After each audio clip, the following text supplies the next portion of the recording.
Kami menyerahkan waktu-waktu ke depan ini Tuhan, hanya ke dalam tangan kuasa Roh Kudus-Mu saja. Untuk Engkau berbicara buat kami, untuk Engkau menerobos kami, menegur, bahkan mengoreksi setiap kami. Kami mau Tuhan hidup kami dipimpin oleh Roh-Mu Tuhan.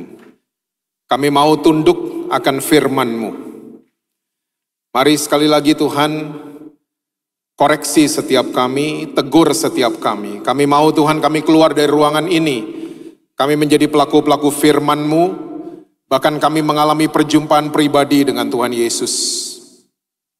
Mari Tuhan terlibat dengan setiap keputusan yang kami akan ambil, terlibat dengan setiap apapun yang kami kerjakan.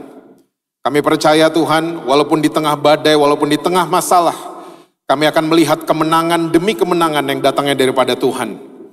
Terima kasih Tuhan, terima kasih. Engkau adalah Allah kami yang sangat luar biasa.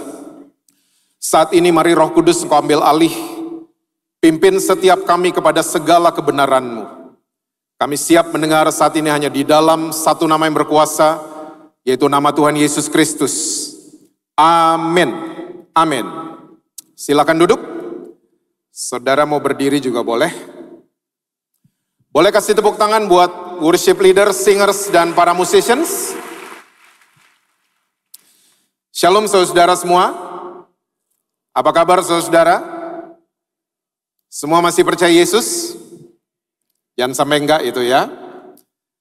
Saya ingin mengajak saudara-saudara di Bethany Nginden, khususnya yang datang di doa malam, untuk kita semua jatuh cinta sama firman Tuhan.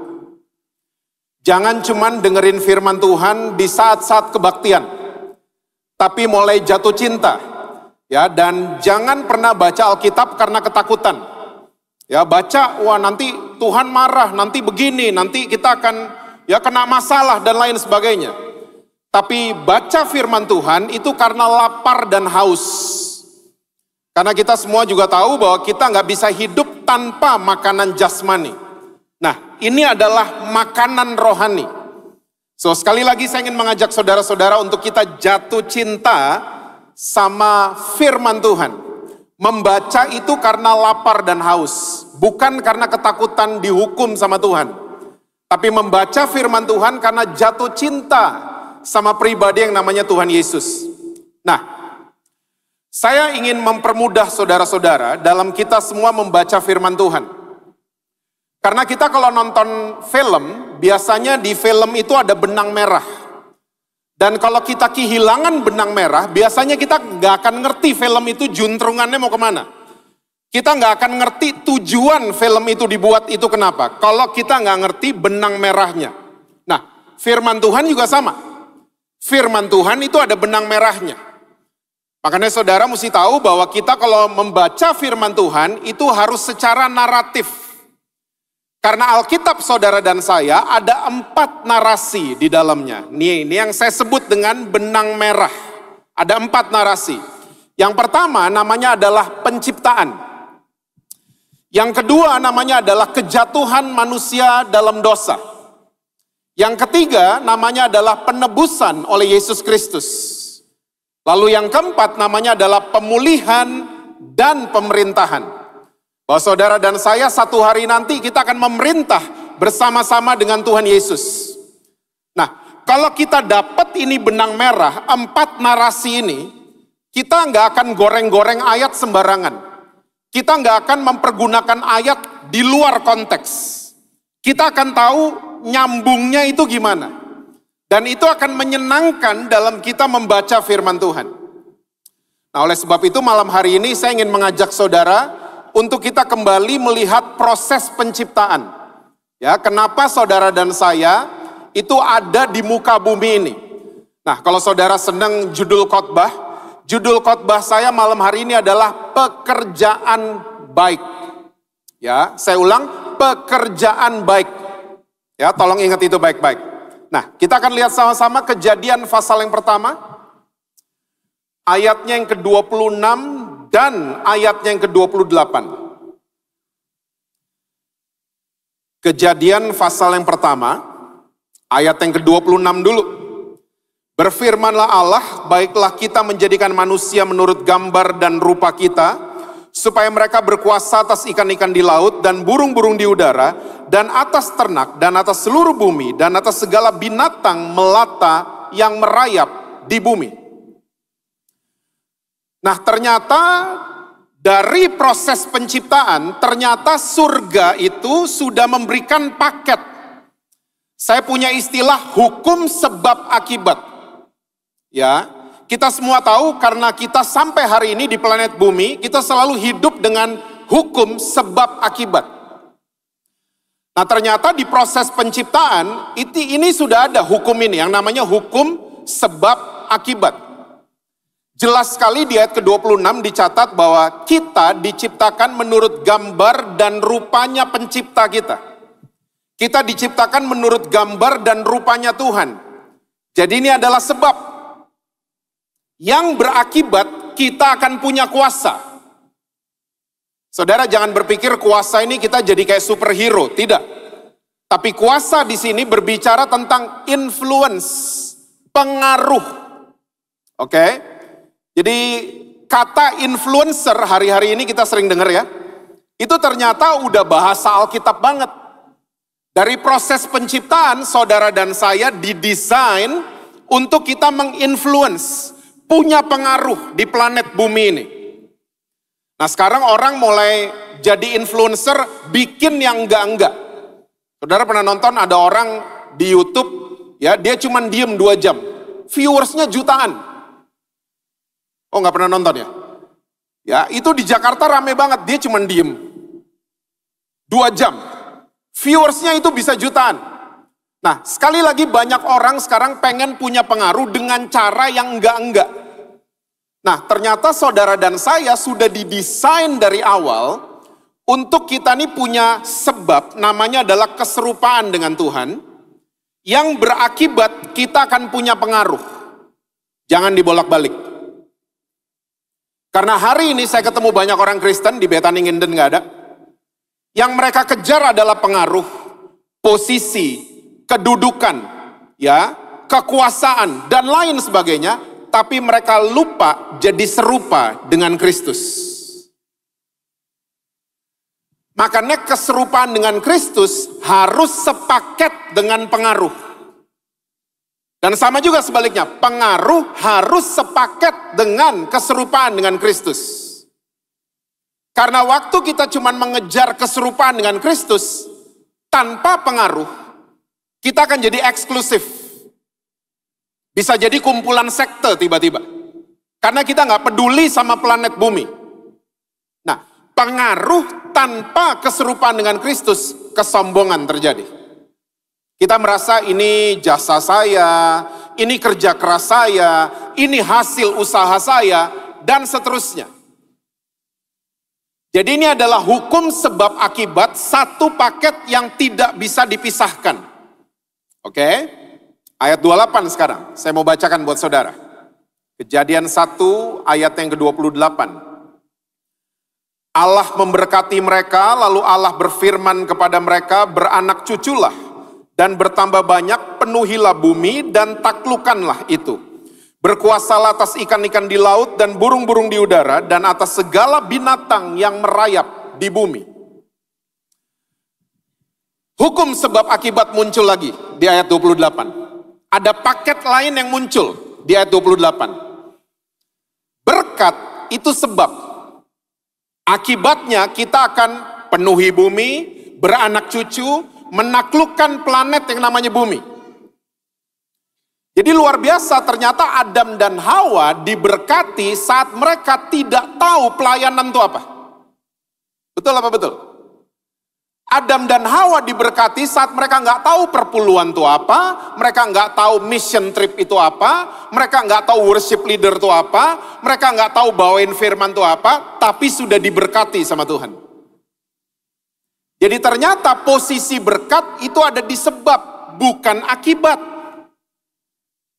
Nah sekarang banyak orang Kristen memposisikan berkat jadi akibat. Lo gereja lo nanti diberkati. Kita mulai ngawur-ngawur. Kita mulai goreng-goreng ayat semaunya kita. Be careful. Kita ajarin anak-anak kita. Rajin ke gereja ya. Nanti kamu diberkati sama Tuhan. Kita menaruh berkat menjadi akibat, bukan sebab. Hei, sadar, kita sudah diberkati sama Tuhan. Belum sadar kayaknya saudara. Berkat itu bukan uang. Masih roaming kayaknya. Berkat itu bukan materi. Wish. Saudara ada nafas di hidung itu berkat Tuhan loh. Saudara bisa tidur nyenyak tadi malam, bangun pagi, masih bangun, bisa ke Betaninginden, itu berkat Tuhan. Kita semua survive 3 tahun pandemi, masih sehat sampai hari ini, itu berkat Tuhan. So berkat gak ada hubungannya sama materi. Makanya saya udah sering katakan, minta sama Yesus yang Yesus punya. Yang dia gak punya, jangan minta sama dia. Apa yang Yesus gak punya? Yesus gak punya uang. Makanya jangan minta uang dari Yesus. Roaming berat nih kayaknya. Yesus gak punya uang. Makanya sekali-kalinya, saya pakai istilah saya. Sekali-kalinya Yesus bandingin dirinya. Sekali-kalinya Yesus tidak percaya diri. Yesus bandingin dirinya bukan sama Hotman Paris, bukan. Yesus bandingin dirinya bukan sama mobil bagus, bukan. Sekali-kalinya Yesus membandingkan dirinya cuma sama uang. Matius 6 kan?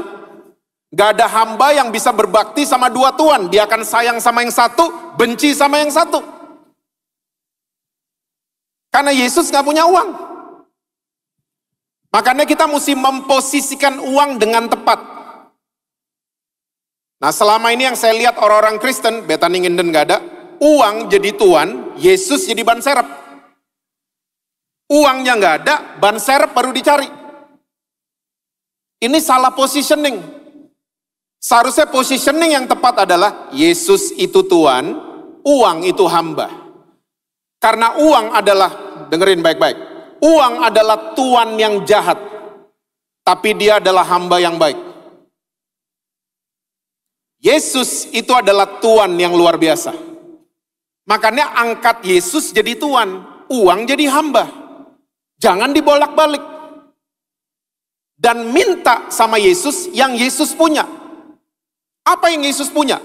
Kesembuhan dia punya. Kesehatan dia punya. Sukacita dia punya. Damai sejahtera dia punya. Emas dia punya. Makanya minta sama Yesus. Oh emas langsung, matre nih kelihatan. Hah? Itu yang Yesus punya. Jadi saudara tolong taruh di kepala kita, taruh di paradigma kita. Bahwa kita sudah diberkati sama Tuhan. Akibatnya apa? Sekali lagi, pengaruh akan keluar dari kita. Kita akan beranak cucu, ya bertambah banyak, penuhi bumi dan seterusnya. Makanya kalau ada saudara-saudara punya teman atau kenalan, mereka tanya soal child free. Ini jawabannya. Karena dari proses penciptaan, kita disuruh penuhi bumi. Bukan kosongin bumi. Kita disuruh penuhi bumi. Ya, pernikahan itu harus menghasilkan keturunan ilahi. Oke? Nah sekarang, saya akan ingin mengajak saudara ke satu kitab sesudah Kejadian 1. Keluaran pasal 1. Ayat yang ke-7, coba lihat. Keluaran 1, ayat yang ke-7. Itu kalau saudara cek judul perikop di atasnya adalah orang Israel ditindas di Mesir. Keluaran 1, ayatnya yang ke-7. Alkitab catat begini. Orang-orang Israel beranak cucu dan tak terbilang jumlahnya. Mereka bertambah banyak dan dengan dahsyat berlipat ganda. Sehingga negeri itu dipenuhi mereka. Nada ayat ini mirip sama Kejadian 1 ayat 28. Kejadian 1 ayat 28 kita disuruh beranak cucu, penuhi bumi, ya, multiplikasi, dan seterusnya. Dan ternyata terulang di Keluaran 1. Mereka bertambah banyak. Mereka berlipat ganda dengan dahsyat. kata Alkitab. Tapi ada yang hilang di Keluaran 1. Apa yang hilang? Pengaruhnya orang Israel, kuasanya mereka hilang. Dan itu sampai hari ini. Iblis nggak takut, iblis seneng kok. Lihat kita makin banyak, ya kita beranak cucu banyak, gereja kita, jemaatnya banyak. Iblis nggak apa-apa, perusahaan kita buka cabang makin banyak, karyawan kita makin banyak. Tapi kita kehilangan influence, kita kehilangan pengaruh. Dan ini terjadi dari Keluaran 1 until today. Kita mungkin banyak uang, tapi kita kehilangan pengaruh. Kita banyak ini, banyak itu, dan lain sebagainya. Kita dahsyat berlipat gandanya. Tapi influence dari kehidupan kita gak ada, nol sama sekali. Dan kenapa orang-orang Israel bisa seperti itu? Tadi judul perikopnya, mereka ditindas di Mesir. Dan saudara mesti tahu, modusnya iblis dari dulu sampai sekarang masih sama. Dia selalu pengen menindas saudara dan saya. Dia selalu pengen mendakwa saudara dan saya. Saudara sadar iblis tuh gak punya kerjaan, tapi dia lembur. Dia kerjaannya cuma satu. Kita semua lembur kalau kerjaannya 2-3, kita manusia. Iblis kerjaannya cuma satu, tapi dia lembur saudara. Apa kerjaan iblis? Wahyu 12. Dia mendakwa saudara dan saya siang dan malam. Lembur, kerjaannya cuma satu, tapi dia lembur. Dia nggak bosan-bosannya ngomong di telinga saudara, ngomong di pikiran saudara. Kamu kan nggak setia sama suami kamu. Kamu kan nggak setia sama istri kamu. Kamu kan bercerai. Kamu kan korupsi. Kamu kan nonton pornografi. Bayangin, dia ngomong kayak gitu siang dan malam. Can you imagine? Makanya waktu Pak Gembala ngajakin pelayanan, yuk pelayanan istri saya aja dulu Pak, saya belum bener. Pernah denger gak orang Kristen ngomong kayak gitu? Atau sering ngomong kayak gitu? Saya belum beres, dia aja dulu, jangan saya. Saya belum bener hidup saya. Waktu kita declare kita belum bener, neraka tepuk tangan. Karena itulah tujuan iblis. Iblis selalu senang lihat saudara dan saya noleh ke belakang dan nonton film judulnya Kegagalanku. Iblis senang. Kamu pelayanan ngaca dong, kamu nyanyi lagu rohani ngaca, angkat-angkat tangan ngaca kamu. Siang dan malam dia menindas kita. Ngaca, kamu gak cocok nyanyi lagu gereja. Kamu lebih cocok nyanyi lagunya Ed Sheeran. Kamu gak cocok nyanyi lagu-lagu rohani. Kamu bikin apa? Kamu bikin apa minggu lalu? Tahun lalu kamu bikin apa? Iblis menindas kita sampai kita nih percaya diri kita ini jadi nol. Mosok sih saya? Hah? Mosok sih Tuhan mau pakai saya? Saya kan gini, kita tertuduh. Saya di Jakarta banyak sekali nanganin orang-orang yang overthinking karena dituduh sama iblis. Kerjaan mereka cuma nuduh diri mereka. Nuduh diri mereka. Dan saudara mesti tahu, di ilmu kedokteran ada penyakit namanya psikosomatik. Ini penyakit yang disebabkan karena manusia menyalahkan dirinya terus-menerus. Menghakimi dirinya terus-menerus. Dan ini kita lagi satu frekuensi sama iblis. Untuk menyerang diri sendiri, kamu gak pantas. Iya, saya gak pantas. Kita satu frekuensi sama iblis. Dan iblis seneng banget gini-ginian. Saudara mesti tahu satu hal. Dunia barat, dalam mereka mengembangkan kepercayaan diri seseorang, mereka punya metode namanya self digelembungkan. Makanya banyak di luar negeri itu seminar-seminar motivasi. Ya, setiap seminar pakai yel-yel. 1, 2, 3, yes, yes, yes. Pernah lihat nggak gitu-gituan? Ya, 1, 2, 3, lompat bareng-bareng. Wah, lompat semuanya. Tapi saya survei, saudara. Saya perhatiin teman-teman saya yang suka ikut seminar-seminar motivasi, pembicaranya motivator-motivator handal. Ternyata mereka termotivasi saat lagi ikut seminar. Iya, nanti selesai seminar, saya mau bangun pagi. Saya mau kerja lebih keras. Ya, saya mau nabung, ini, itu, dan lain sebagainya. Saat lagi acara. Acaranya selesai, self-nya yang tadinya digelembungin, kempes. Gak semangat lagi, males lagi, ya, merasa tidak percaya diri lagi, makanya mesti ikut lagi seminar motivasi. Dan banyak motivator hari ini masuk ke rumah Tuhan, yang hanya membuat jemaat digelembungkan sesaat saja. Dunia Barat, dunia Timur punya cara yang beda. Saya karena seneng punya teman-teman yang belajar bela diri, saya suka dikirimin video. Ada satu orang Indonesia, dia bertapa di Cina. Orang Indonesia. Demi ilmu bela dirinya tuh jadi jago gitu, makin jago. Dia bertapa di depannya ular kobra.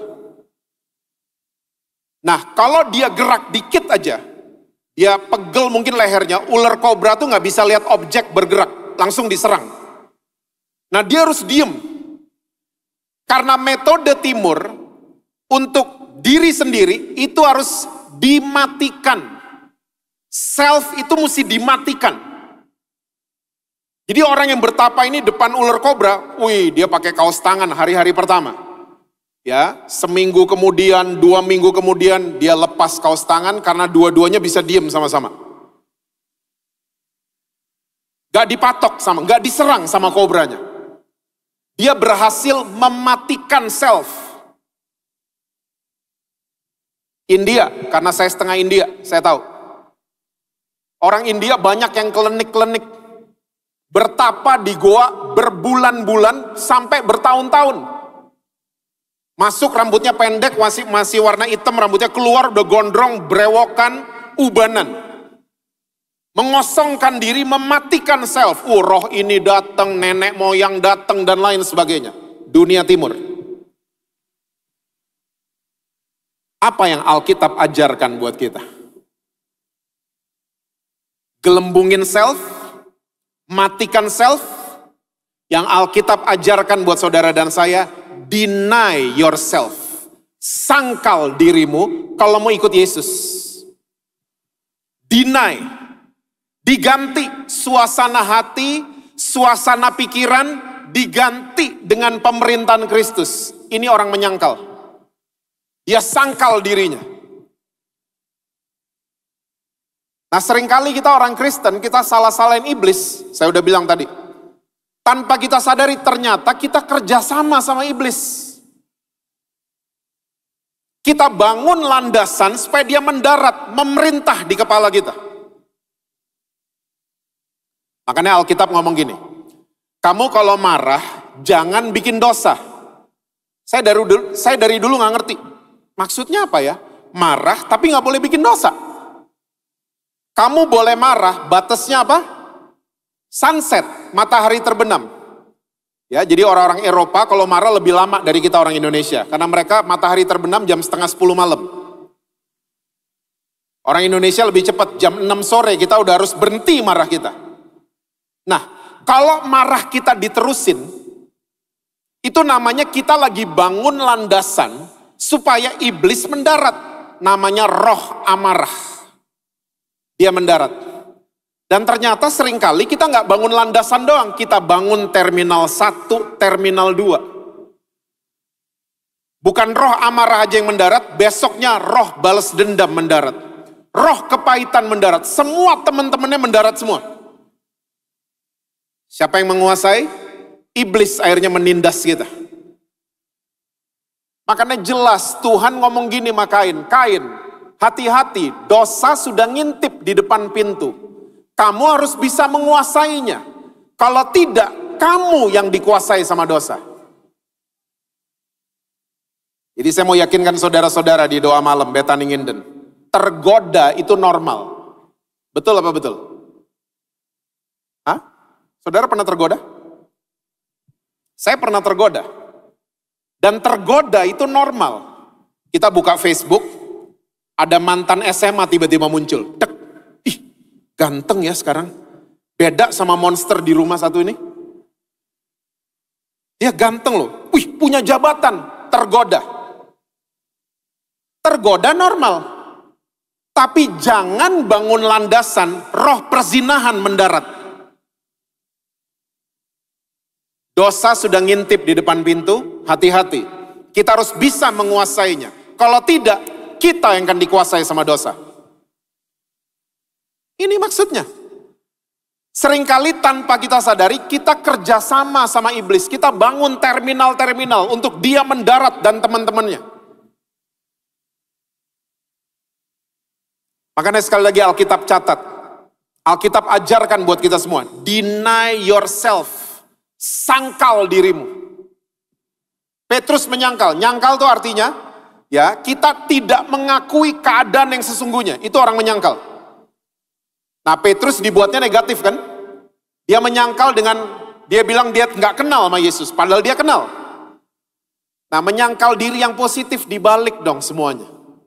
Hah? Kita boleh tergoda. Tapi biarkan kuasa firman Tuhan yang mendarat di kepala saudara dan saya. Biarkan kerajaan sorga yang menguasai pikiran kita dan kehidupan kita. Itu orang yang menyangkal diri. Deny ourselves. Tergoda normal. Tapi jangan biarkan iblis untuk mendarat dan memporak-porandakan kehidupan kita. Nah, ini iblis senang selalu dia buat. Dia membuat saudara dan saya tidak percaya diri. Akhirnya kita cuma makin banyak di sini, makin banyak di situ, tapi kita kehilangan pengaruh. Nah, sekarang saya ingin mengajak saudara kita lihat tulisannya Rasul Paulus. Efesus 2 ayat yang ke-10. Efesus 2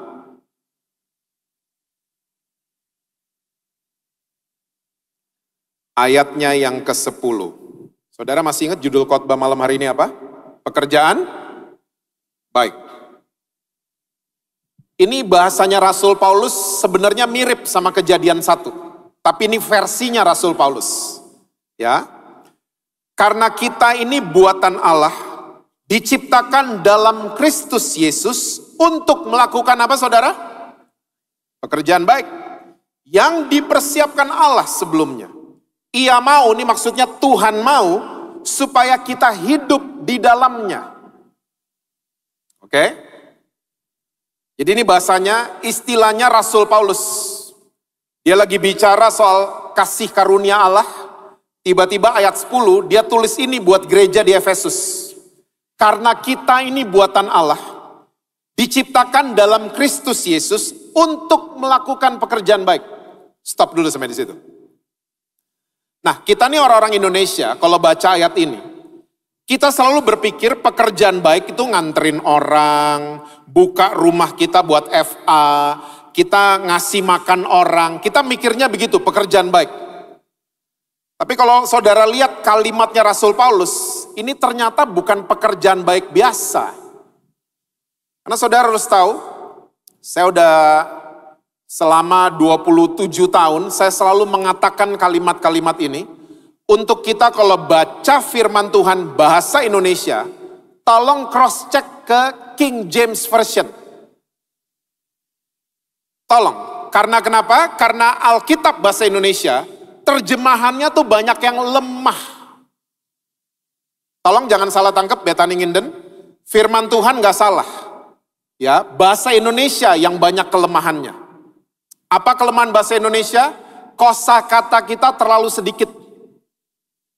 Jadi penerjemah Indonesia kalau terjemahin dari bahasa lain, kita sering mengalami kesulitan pemilihan kata. Ya, saya kasih contoh. Di Yohanes 2 itu salah loh saudara. Yang benar tuh Alkitab bahasa Inggris. Jesus turn water into wine. Bahasa Indonesianya salah. Yesus merubah air jadi anggur. Hah? Kita kosakata kita terlalu sedikit. Wine diterjemahin bahasa Indonesia, anggur. Grape diterjemahin bahasa Indonesia, anggur juga. Kalah 2-1 Indonesia. Bahasa Inggris sudah 2, Indonesia cuma 1. Percayalah saudara, bahasa Indonesia nggak punya terjemahan untuk wine sampai hari ini. Kita taruhnya anggur. Anggur baru tercurah. Wine yang dicurah, anggur ditimpuk. Bukan dicurah. Nah, bahasa Indonesia yang menang sama bahasa Inggris adalah beberapa kata. Ya, saudara pernah dengar hujan dan gerimis? 2, bahasa Inggrisnya cuma 1, rain. 2-1 menang Indonesia. Pernah dengar padi, nasi, beras? 3-1 menang Indonesia. Bahasa Inggrisnya rice.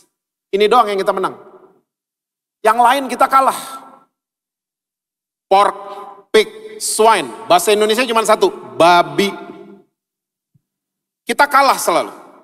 Nah, salah satu korbannya, dan saudara nyadar nggak? Orang Indonesia lagi kerjain sekarang, kita bilangnya dulu. Makanya orang-orang Amerika, orang Inggris kalau belajar bahasa Indonesia, mereka suka bingung. Kok kalian lagi present tense, dibilangnya past tense? Hah? Tadi jam 7 ditanya, mau kemana? Gereja dulu. Seharusnya gereja sekarang kan?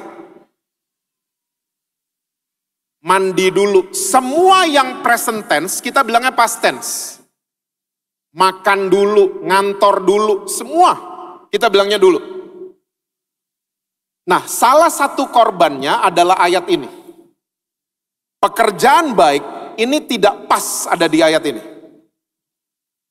Karena bahasa Yunaninya pekerjaan baik adalah ergon agathos. Saya ulang, ergon agathos. Yang artinya apa? Our skill with profit. Bahasa Indonesianya kemampuan kita yang menguntungkan. Jauh banget sama pekerjaan baik. Dan itu sudah dipersiapkan Allah sebelumnya. Dan Tuhan mau saudara dan saya hidup di dalamnya. Saya kasih contoh. Ada seorang ibu di Jakarta. Dia di gereja gak ada yang ngajak ngomong. Gak ada yang pernah nanya dia tinggal di mana. Gak ada yang pernah nanya nomor teleponnya berapa. Gak ada yang pernah. Tapi tiba-tiba waktu dia bikin bakpao, semua orang nanya nomor teleponnya. Semua orang pengen tahu alamatnya untuk Gojek. Ya, semua pengen ajak ngomong dia. Bu, bakpaonya kenapa enak banget? Nah, itu bakpao ergon agathos daripada ibu itu. Ternyata tongkat pengaruh ibu itu adalah bakpao. Tuhan mau kita hidup di dalamnya. Nah, tapi seringkali iblis datang kan menindas kita. Kamu nggak pantas. Kamu nggak pantas. Kamu gini, kamu gitu, kamu gini. Selalu ngingetin masa lalu kita. Yang akhirnya pengaruh itu hilang dari kehidupan kita. Ada anak muda, dia nyanyi di gereja. Mungkin suaranya pas-pasan, dia nyanyi di kafe. Semua orang mau tahu nomor teleponnya dia. Ternyata ergonnya di situ. Dan untuk orang tua, jangan pernah memaksakan ya rencana orang tua ke anak-anak kita. Pastikan anak-anak kita ngikutin rencana Tuhan, bukan rencana orang tua. Yang setuju bilang amin. Ini terjadi sama anak saya soalnya. Anak saya yang nomor 1 dan nomor 2 itu dua-duanya ranking 2 saudara. Tapi kakaknya dari atas, adiknya dari bawah. Saya dari dulu stres sama adiknya nih yang nomor 2. Pangeran namanya. Saya pengen dia tuh pinter dan lain sebagainya. Ternyata waktu saya diajarin sama firman Tuhan. Saya belajar ayat ini. Saya menemukan ergonnya anak saya yang nomor 2 ternyata bukan akademik. Dia ternyata otak kanannya yang lebih kuat. Sekarang dia menghidupi ergonnya sebagai pemain film. Saya gak pernah bilang sama dia, Dedi pendeta, kamu pendeta ya. Gak pernah. Saya waktu ngerti ayat ini saya bilang sama dia, kamu harus menghidupi your ergon. Ergon agatos kamu harus hidupin. Karena Tuhan mau kita hidup di dalamnya. Yang sudah dipersiapkan Allah sebelumnya. Kita seringkali di gereja cuman berpikir, orang pelayanan cuman bawain firman, cuman nyanyi, main musik, atau jadi asyir. Enggak. Bakpao itu kalau didoain jadi karismatik, bakpao saudara.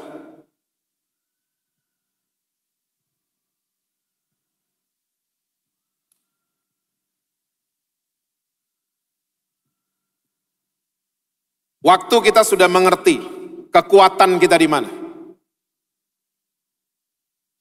Makanya Tuhan itu ya, selalu pengen memindahkan kita dari zona nyaman ke zona kekuatan. Bukan ke zona pencapaian, bukan. Kejar kekuatan kita, pencapaian akan mengikuti. Kejar kekuatan kita. Dan kalau lagi dipindahin, itu gak enak, saya ngerti banget. Dipindahin dari zona nyaman ke zona kekuatan. Nah sayangnya saya sering ketemu orang Kristen yang mereka kejar pencapaian demi pencapaian. Capek lama-lama. Kejar kekuatan dong yang sudah diinstal sama Tuhan di dalam sini. Dikejar. Nanti lihat pencapaian akan mengikuti langkah saudara. Tuhan mau saudara dan saya hidup di zona kekuatan. Semua tokoh-tokoh Alkitab dipindahkan semua ke zona kekuatan. Dan waktu lagi dipindahin, gak enak semua. Yusuf dipindahin, Musa dipindahin, semua dipindahin. Nah, waktu kita sudah menemukan ergon kita, ya, kekuatan kita, kemampuan kita, mesti dilindungi sama teman-teman baik. Bahasa gerejanya komunitas kita. Bahasanya Betani, FA saudara, family altar saudara. Yuk kita lihat, Ibrani 10 ayat yang ke-24. Ibrani 10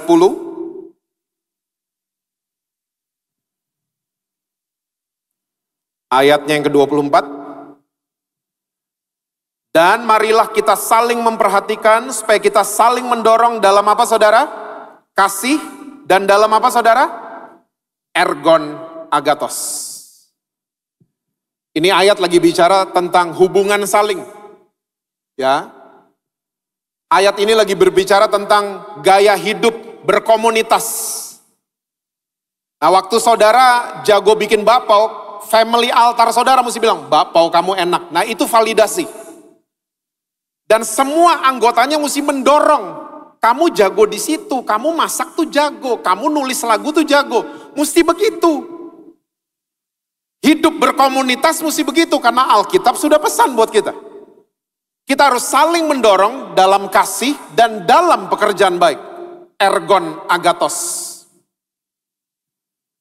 Saling mendorong. Saya nggak akan lupa, saya dari SMA, saya punya geng. Ya, geng kami ini, saya ini berenam. Dulu waktu pulang sekolah, kita nggak punya banyak uang. Jadi kita beli nasi bungkus 2, teh botolnya 3, sendoknya 1, sedotannya 1. Makannya ganti-gantian, 1, hap, pindah, 2, 3, 4, 5, 6, balik lagi 1. Minum juga gitu, 1 zip, pindah, 2, 3, 4, 5, 6, balik lagi 1. Saudara bisa bayangin berapa jigong yang ngumpul di situ? Tapi saudara mesti tahu, kita berenam, 1 sedih, yang 5 ikut sedih. 1 senang, yang 5 ikut senang. Karena apa? Kita geng. Semua dulu SMA pasti punya geng kan? Saudara nggak pernah SMA ya? Hah? Kita SMA, geng di SMA tuh paling unforgettable, susah dilupain. Dan saudara mesti tahu, sudah 30 tahunan saya main bareng sama ini geng SMA. Main bareng, berantem, beda pendapat, baper-baperan. Tapi 30 tahunan kita bisa melewati bersama-sama. Lebaran saya ke mereka, Natalan mereka ke rumah saya. Disitulah momen-momen mereka bisa menikmati babi kecap.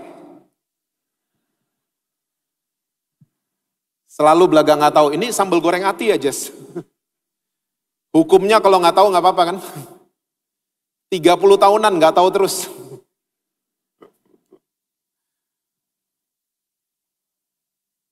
Kita main bareng.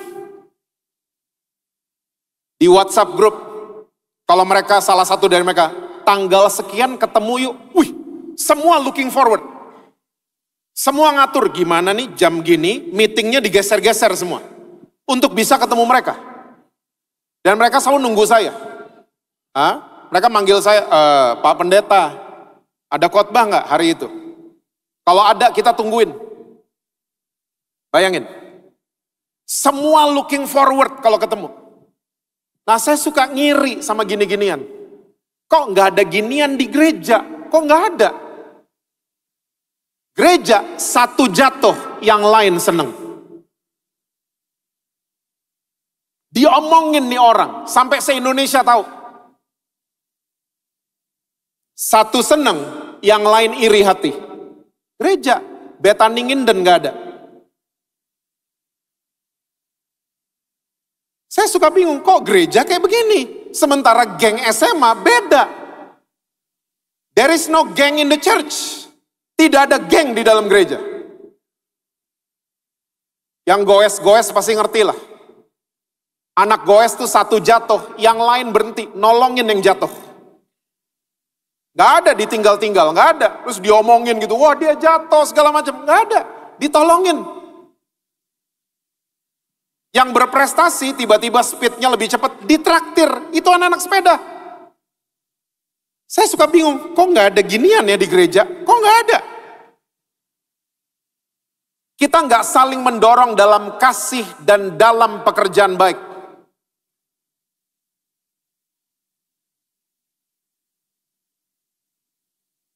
Percayalah saudara, kalau lagi kebaktian, kita akan lihat muka malaikat semua. Kalau lagi kumpulan besar. Tapi di komunitas, di family altar, saudara akan lihat orang asli semua di situ. Minjem duit nggak balikin di situ. Tersinggungan di situ. Nah kasih mesti dipraktekkan di situ. Orang Kristen kebiasaan soalnya, kebiasaan banget. Masuk gereja ribut sama gembala, pindah gereja. Gereja baru ribut sama WL, pindah gereja. Gereja baru ribut sama tukang parkir, pindah gereja lagi. Makanya kalau ada konflik, please jangan keluar. Besi menajamkan besi, manusia menajamkan sesamanya. Jangan keluar. Saya sama teman-teman SMA bisa 30 tahunan main bareng. Kenapa orang Kristen yang katanya dasarnya kasih, kenapa nggak bisa? Saling support, ergon masing-masing. Discover, develop, deploy. Saya 2 tahun ini saya ngikutin kejuaraan sepeda di Prancis. Namanya Tour de France. Tadi saya cerita sama tim penggembalaan saudara.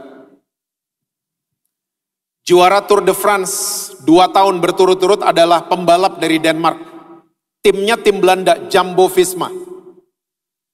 Jumbo-Visma punya strategi namanya discover, develop, deploy. Menemukan, menajamkan, menyebar. Discover, develop, deploy. Nah ternyata pembalap ini sebelum dia jadi pembalap dan discover sama Jumbo-Visma, dia ini tukang serut es di Denmark. Dan dari dia muda, dia selalu kirimin videonya dia ke tim di Belanda ini. Dia selalu kirim, gak pernah ditanggepin. Dan pembalap ini dia kuat kalau ditanjakan. Bayangin dia nyusul lawan-lawannya, itu ditanjakan. Di saat semua lagi lemah, memelan speednya, dia susul semuanya. Ditanjakan, di gunung. Pelatih Jumbo-Visma ngeliat videonya, discover, dipanggil. tukang serut di pasar ikan. Dia punya julukan fisherman. Namanya Jonas Vingegaard. Saudara bisa YouTube. Ya, cyclist dari Denmark. Waktu ditemukan, dia dipertajam di situ.